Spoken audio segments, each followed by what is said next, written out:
저희 오늘 성경 속 역사 8번째 시간입니다. 유다의 멸망에 관해서 저희가 같이 함께 살펴보도록 하겠습니다. 우리가 지난 시간에 이제 북쪽 이스라엘이 이제 아수르에 의해서 멸망하는 그 장면을 함께 살펴보았습니다. 그때 당시에 유다의 왕이 이제 히스기야 왕이었었죠. 그래서 이 아수르의 사네립이 유다 땅에 이 라기스를 침공하고, 그리고 거기서 죄송합니다. 장수를 보내서 이제 예루살렘에서 어 설전을 벌이다가 갑자기 사네립이 이 아수르가 퇴각하게 되었다는 것이 성경의 기록뿐만 아니라 그 발굴된 토판의 흔적에서도 확인할 수 있었다라는 것이었습니다. 그리고 이제 홀로 남겨진 남한국 유다의 이야기를 우리가 함께 살펴보도록 하겠습니다. 자, 바벨론 연대기라고 하면, 이제 연대기라고 하면 크로닉이라고 해서 역대기처럼 이런 그런 건데요. 바벨론 연대기라고 불려지는 이런 토판이 하나 있습니다. 이 바벨론의 역사를 기록하는 토판들이죠. 여기서 이제 바벨론이 무슨 일을 했고 어떤 일을 했고 이런 것들이 기록되어져 있는 게 발굴이 되었습니다. 그래서 그 안에 무슨 내용이 있냐면, 이 바벨론의 왕, 우리에겐 익숙한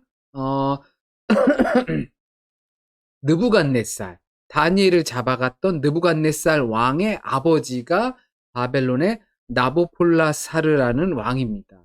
여기 무슨 기록이 되어 있냐면, 바벨론의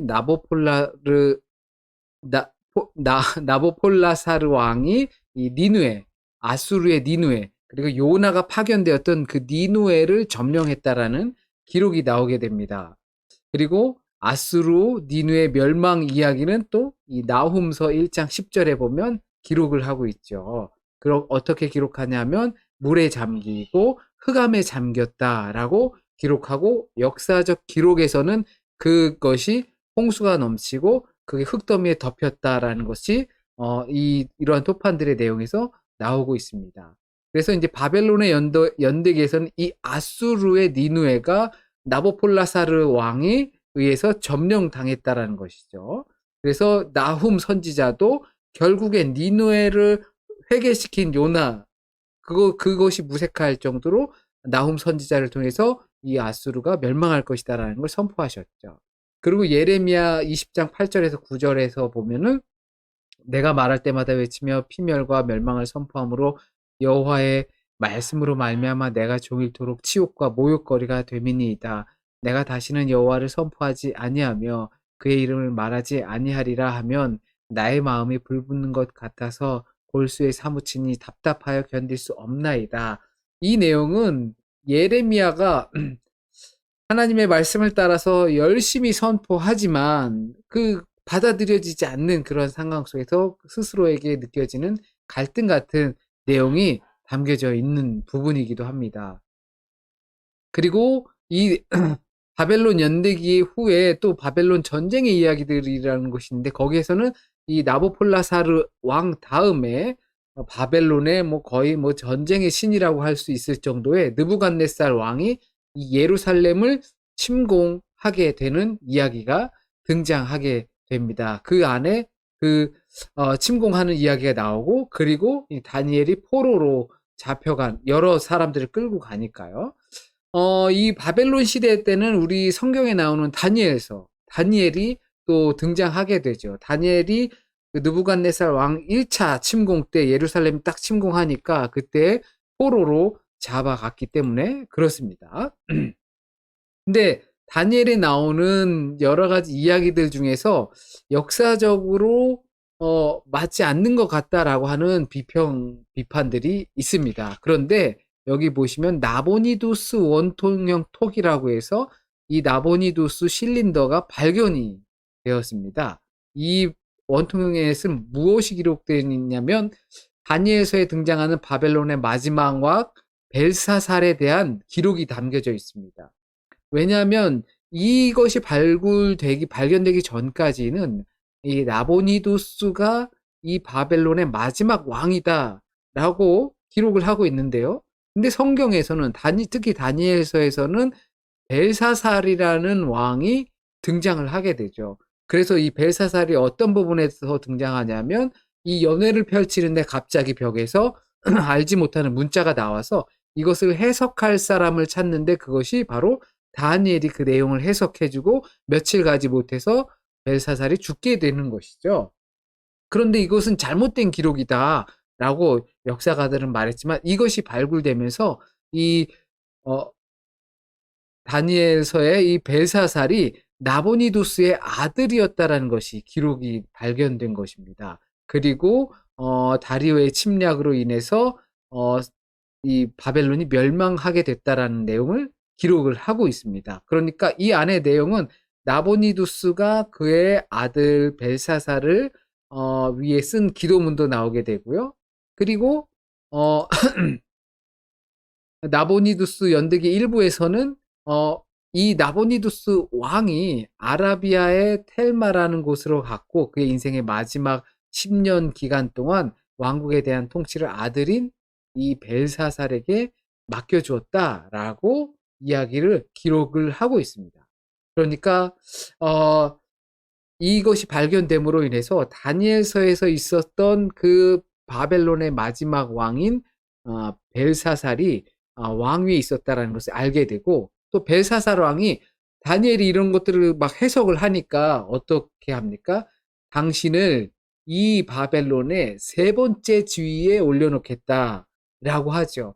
그래서 사람들이 과연 이게 무슨 뜻이냐라고 했지만 이것이 발견되면서 첫 번째는 나보니두스 아버지 왕이고 맡기고 떠났던 벨사살 왕은 그 아들이 두 번째 권위를 지니고 있고 그래서 그 다음에 다니엘을 세 번째 권위로 세우는구나라는 것을 이해할 수 있게 되는 아주 중요한 부분이었습니다.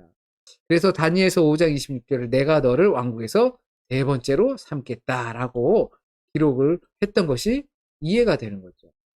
이렇게 첫 번째 침략으로 인해서 유다가 이제 첫 번째 포로로 잡혀갈 때 다니엘도 함께 갔었던 것입니다. 우리가 보았었던 그 히스기야 왕은 참 다윗을 닮은 왕이다라는 칭찬을 받는 왕이었지만 자기가 죽다가 살아난 그 질병을 고침받은 그 15년의 기록 그것을 통해서 많은 나라의 사신들이 와서 축하를 드린다라는 빌미로 그 예루살렘에 왔을 때 히스기야가 국고를 다 보여주고 말았죠. 그래서 이사야가 그것을 책망했었는데요. 그가 죽고 나서 그의 아들인 므낫세가 결국 히스기야가 세워놓았던 다윗의 전통을 따른 그 공든탑을 그냥 한순간에 다 허물어 버리고 말았습니다. 그래서 이 열왕기하 24장 3절에 보면 이 모든 게 다 므낫세 때문이다.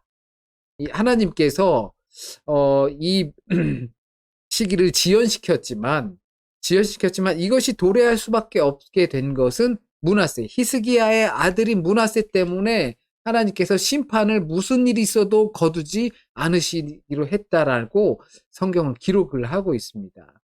그래서 요시야는 어떤 그 히스기야 다음 요시야, 그러니까 므낫세 다음 요시야가 임금으로 올라서게 됩니다. 그리고 이 요시야는 종교 개혁을 강행하는데요. 그것이 바로 이제 적폐, 청산, 그동안 쌓여 있었던 잘못된 종교들 이것들을 청산하고 성전을 깨끗하게 정화하고 그러는 가운데 율법책을 발견하게 되죠.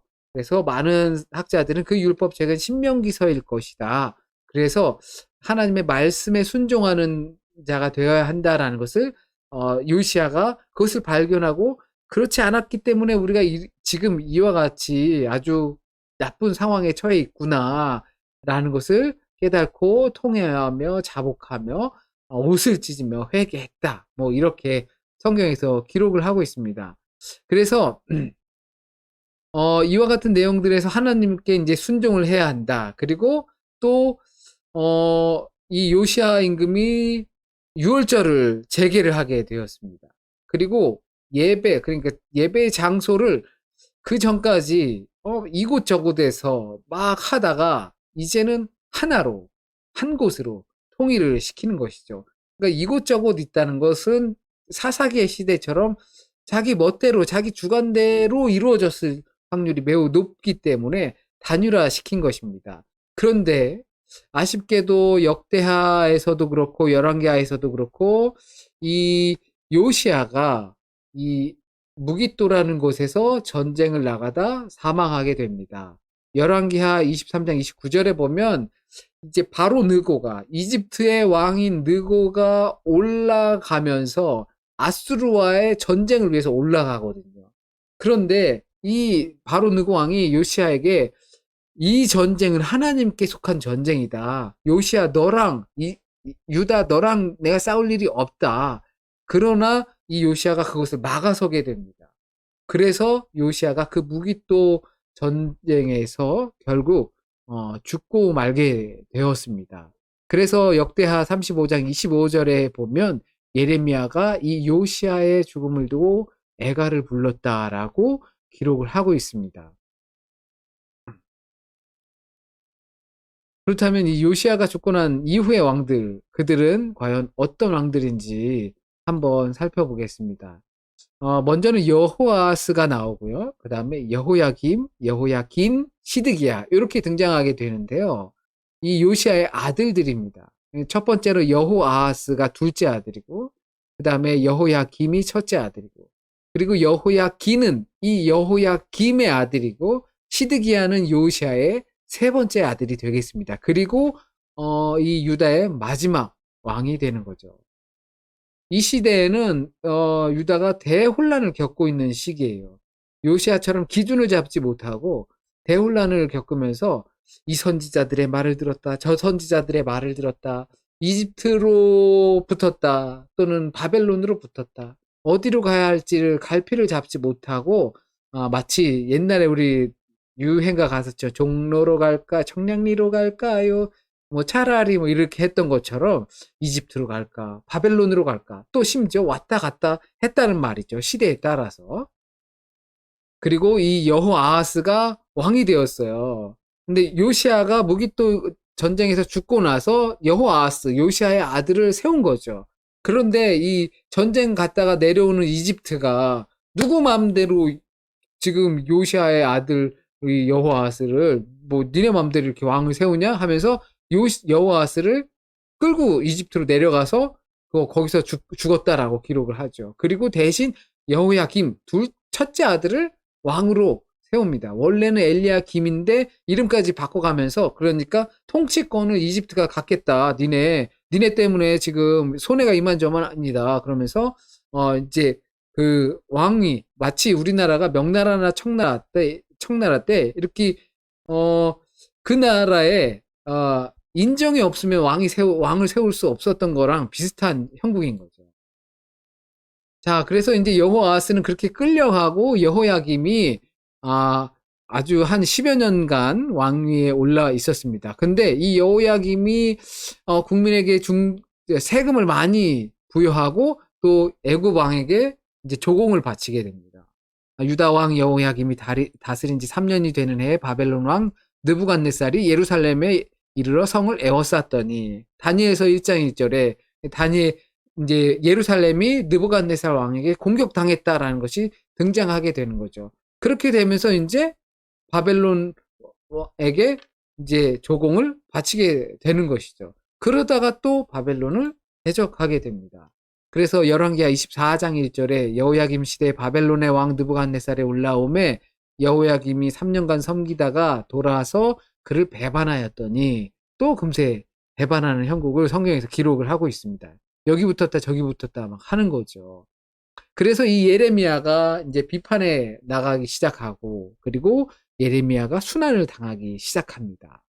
그래서 이와 같은 내용들을 그 예레미야의 서기관인 바룩을 시켜가지고 모든 예언을 기록해서 여호야김에게 갖다 주죠. 근데 이 여호야김이 그것을 불태워버리고 말았습니다. 그래서 이제 이 예레미야가 숱한 순환을 당하고 매맞고 불에 갇히고 죽을 뻔하다가 살고 막 이런 정말 고통받는 선지자로 예레미야가 등장을 하게 되는 거죠. 그다음 왕이 이제 시드기야. 마지막 왕이지만 이 요시야의 아들로서 이렇게 해 봤습니다. 이 본명은 마따냐이지만 결국은 이 바벨론에 의해서 세워진 왕입니다. 그래서 시드기야라는 이름이 세워집니다. 바벨론에 의해서 인제 여호야김 다음에 여호야긴이 이제 세워지거든요. 여호야김은 죽고 여호야긴이 세워져서 그 여호야긴을 포로로 끌고 간 다음에 바벨론이 포로로 끌고 간 다음에 2차 포로 때 끌고 간 다음에 이제 시드기야를 왕으로 세우는 거죠. 마지막 왕을 세우는 거죠. 근데 이제 이도 이제 나중엔 죽고 그 다음에 포로로 3차로 끌려가면서 눈이 뽑혀서 죽게 되는 거죠. 어, 여호와께서 예루살렘과 유다를 진노하심이 그들을 앞에서 쫓아내실 때까지 이르렀더라. 시드기야가 또 바벨론 왕을 배반하니라. 이 마지막 왕이 또 역시 이리 갔다 저리 갔다 종잡을 수 없는 그런 상황 속에서 이 배반의 칼날이 역시 시드기야를 치고 말았던 것입니다. 그래서 이 시드기야는 세 번째 바벨론이 예루살렘을 침공하고 끌고 가면서 이 두 아들이 그의 앞에서 죽게 되죠. 그리고 그의 눈이 뽑히게 됩니다. 저는 이 부분이 너무나 이렇게 좀 참담하고 슬프더라고요. 자신이 살아생전에 마지막 본 장면이 이 아들의 아들이 죽게 되는 장면이라고 생각하면 그리고 인제 나머지 이미지가 없는 거잖아요. 그러면 정말 살아도 산 게 아니고 살고 싶지도 않을 것 같고 막 그럴 것 같다라는 생각이 들어서 이 유다의 마지막 운명이 정말 얼마나 이렇게 침울한가라는 것을 이 시드기야의 마지막 장면을 통해서 조금 경험해 보는 것 같아요. 자, 이 시드기야 전에 이 여호야긴이 3개월간 통치를 합니다. 그리고 나서 이 바벨론이 들어와서 이 여호야긴을 2차 포로 때 끌고 가는 거죠. 그리고 여호야긴의 삼촌인 아까 전 그 시드기야가 왕, 그리고 요시야의 아들이었던 시드기야가 왕으로 세워지게 되었던 것입니다. 그리고 바벨론 포로 37년 만에 왕위가 회복되어서 열왕기하 25장에서 25장 27절에서 30절에 보면 이것이 여호야긴이 다시 왕권을 회복하는 그런 장면을 열왕기하에서 마지막으로 이제 기록하고 있습니다. 그렇다면 다윗 왕조가 왜 이렇게 허망하게 무너졌을까? 말씀드린 대로 이게 다 므낫세 때문이다. 결국 뭐 대표적인 것은 므낫세지만 므낫세와 같은 이제 범죄함 때문이죠. 하나님을 배반했고 그리고 이리 붙었다 저리 붙었다 했고 배반의 역사를 계속하였었고 이스라엘도 역시 열국들 사이에서 배반의 역사를 쓰다가 결국은 치명적인 결과를 받게 된 것이죠. 그리고 특히나 가장 큰 것은 하나님의 말씀을 순종하지 않았던 삶 때문, 그것을 대표적으로 이제 므낫세 때문이다라고 보는 것이죠. 그리고 주께서 보시기에 악을 행하여 주의 진노로 멸망하게 되었다. 하나님께서 보실 때 이 유다도 역시 하나님께서 다윗의 왕조를 영원하게 굳건히 세울 것이다라고 하셨는데 하나님을 저버리고 결국 악행을 행했기 때문에 하나님의 진노를 피할 수 없었던 것입니다. 그리고 바벨론에 항복을 해야 된다는 그 예레미야의 권고를 무시했던 것이죠. 그 주변에서 있었던 거짓 선지자들의 말, 그 사람들의 말이 자기 귀에 달았기 때문에 그것을 따랐던 것이죠. 어떻게 보면 좀 듣기 싫은 말 하는 참된 선지자의 말, 하나님의 뜻을 올곧게 전달하는 그 말을 듣지 못했던 것이에요. 그래서 바벨론의 반기를 들도록 선동한 거짓 예언자들의 말을 들었기 때문에 결국 이 바벨론에 의해서 유다는 처참히 멸망하고 불타버리게 되었습니다. 그리고 예루살렘 성에는 정말 이렇게 찌질한 사람들, 그런 사람들만 남게 되고 바벨론의 총독이 다스리게 되었던 거죠. 그러면 하나님의 약속은 어떻게 되는 건가? 다윗에게 하셨던 그 하나님의 약속. 하나님의 약속은 새롭게 시작된다는 겁니다. 그것이 열왕기하 25장 27절에서 30절 말씀에 보면 이 유다 왕이 바벨론 왕 에월 무로닥에 의해서 자신의 왕위를 복권당하게 되었죠. 그래서 왕의 대접을 그곳에서 받게 되었던 것입니다. 하나님의 약속이 이렇게 유다의 왕이 왕위로 새로 찾으면서 그러면서 새롭게 시작된다는 것입니다. 예레미야 29장에서 10절 말씀처럼 70년이 지나면 그러면 원래 이 땅으로 예루살렘 땅으로 다시 너희를 보낼 것이다 라고 또 말씀하고 있습니다. 하나님께서 약속을 저버리는 것이 아니라 새롭게 하나님께서 약속을 시작하신다는 것입니다. 그러므로 우리가 이 유다의 멸망을 보면서 생각할 점이 있습니다. 하나님의 약속은 그 민족으로서의 유다가 아니었다라는 것을, 그리고 사람으로서의 다윗이 아니었다라는 것을 우리가 생각해야 할 것입니다. 다윗의 혈통에서 나온다라고 했죠. 그리고 참 하나님의 말씀을 전하는 자를 우리가 구분해야 할 것입니다. 우리가 살아가면서도 이래야 할지 저래야 할지 모를 때가 많죠. 참 하나님의 말씀을, 참 하나님의 충고를 해주는 사람이 누구인지 우리가 구분해야 되겠죠. 그래야지 바른 그 하나님의 길을 선택하면서 갈 것입니다. 그러면 참된 것과 거짓된 것을 구별할 줄 또 알게 되겠죠. 그러기 위해서 우리는 참된 하나님의 말씀이 이 시대에 우리가 살아가는 지금 나에게 어떻게 적용되는지 끊임없이 찾고 또 기도하고 구해야 할 줄 믿습니다. 그래야지만 왜냐하면 2000년 전에 기록된 이 성경 또는 그 이전부터 역사하셨던 그 하나님의 역사는 여전히 우리 가운데 있지만 시대에 따라서 하나님께서 다른 용어를 통해서 말씀을 늘 하고 계신데 우리가 살아가면서 그것을 하나님께서 말씀하신 그 순종의 의미가 지금 나에게 있어서 지금 내가 맞닥뜨린 일에 있어서 순종의 의미가 무엇인가라는 것을 우리가 찾고 또 그것이 무엇인지 기도하고 간구해야 할 줄 믿습니다. 오늘도 저는 그런 생각을 했습니다. 사고가 크게 나지 않으니까 아유 그만한 것도 다행이다라고 말들 많이 합니다. 저도 그렇게 생각합니다. 그런데 그만한 것 정말 다행이지만 우리 그리스도인들은 다행인 일로 그치면 안 되고 이 일을 통해서 하나님께서 나에게 어떠한 것을 보여주고 싶으신가 그리고 어떠한 은혜를 경험하길 원하시는가라는 것을 우리가 찾아야 한다는 것이죠. 비록 당장은 모를 수 있습니다.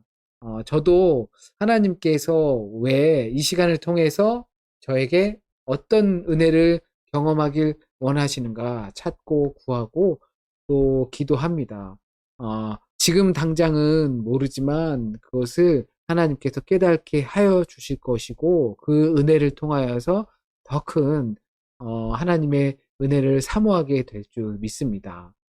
이렇게 유다의 멸망한 기록들을 보면서 또 우리가 그 유다의 멸망을 보며 진짜 생각해야 될 것이 무엇인지도 함께 나누어 보았습니다. 이제 화면도 켜시고 마이크 켜셔서 같이 또 생각들을 나누시며 더 풍성한 시간을 갖도록 하겠습니다.